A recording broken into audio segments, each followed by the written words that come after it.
Welcome to the Tiny House Ideas podcast. The perfect balance is it being essential and easy, and like you say, there's so many things that sort of are deemed essential by people, but we sort of make it too hard for yourself, make it too hard for ourselves. And I know there's sort of so many things that it's applicable to for people that are listening as well, in terms of maybe sort of trying to implement habits to develop yourself. For example, like I know you've mentioned it before as well, journaling. You'll sort of say journaling something, an essential habit that I want to build to sort of to progress my life, and rather than sort of looking at it in the long term of compounding, sort of what can I do if I make a small contribution daily. Sort of people, and I've been guilty of it as well, sort of go and write streams and streams of pages in the first few days, and then it's sort of, you think, oh well, I've done that, so I need to do that again. I need to do that again. Then you miss one day and you've got to do it twice. And then it's sort of about being able to implement something sort of essential, but make it as easy as possible, which I think is the real beauty of it.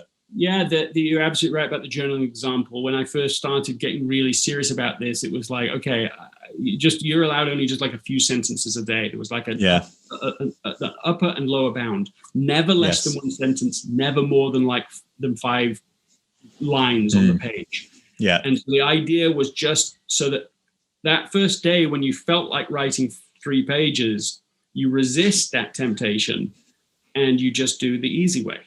Yeah. And that means that the second day you go, well, I did it. This is easy. I can do this. I can do this. And even if it was towards the end of the day, and even if I was like, well, I was like, oh, it's just a sentence. I mean, I can pick this up and I can write one sentence down. Yeah. And so you get the consistency going. And so for me, at least, I mean, I think it's moving into 2021. I think that is now the 10-year mark since I started this. And I don't think I've missed a day in 10 years. And now, of course, I enjoy doing it. It's absolutely, and I write more than 5 sentences, and often a page and whatever. That's fine. But even now, some days, okay, well, today's a 1-sentence day, but you want to write 1 sentence. You don't want to miss one day after 10 years. So exactly, motivation. Yeah, exactly. And that's the thing.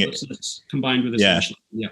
Exactly. And the effortlessness is sort of what I can imagine leads to the compounding, leads to the sort of snowball effect of like you say, you've been doing it for 10 years now. So you're able to sort of do more than you initially set out to, because you know that you're not going to miss a day now because it's been 10 years, and you can still sort of do that 1 sentence, and it's still compounding. It's still sort of snowballing, and the effect of 10 years, obviously sort of if you'd have sort of started too much and been trying to achieve too much, sort of losing sight of what is the easiest way. I had a friend in England who once I was talking to her about journaling and its importance and whatever, and she said, "Oh yeah, I write." Basically, she had started writing her journal 10, 20, 30 times, maybe more, like many, many times. So I asked to see them. I was like, "Oh, hey, show me what you've done." Oh, I throw them all away. Here's what happens. She gets into this cycle of like starting big. Then she falls off just in the way we're describing. Then she'd throw it away, and then she'd start again. And she had done this over her whole life, and so she had nothing to show for it. She'd never kept any record of it. And it's just such a painful example of what we're talking about. She's like, just start small, be tiny, be easy, do it for the long run.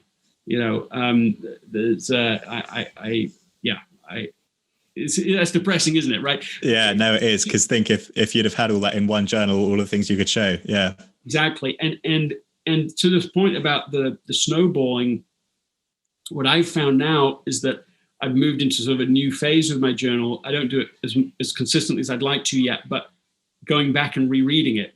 Yes. And learning from these accounts. I mean, I'm surprised I haven't built a better routine for that, because otherwise they just sit on the shelf. But as I've done that, I've learned things. In fact, I was just interviewed by the New York Times for an article that one of their writers was putting together on the extraordinary value of ordinary moments.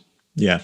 And one of the lessons I gained as I've been rereading journals is how many of the entries were not important.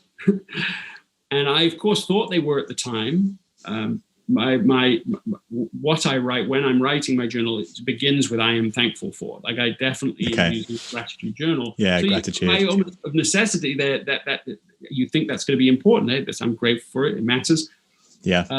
Many of the entries did not matter to me, and I remember coming across one entry that just pierced me with importance, and it was a game I had played with my youngest daughter, and I'd written a paragraph about it, so I knew enough about the game that I was transported back to that moment and what you could remember and where we were.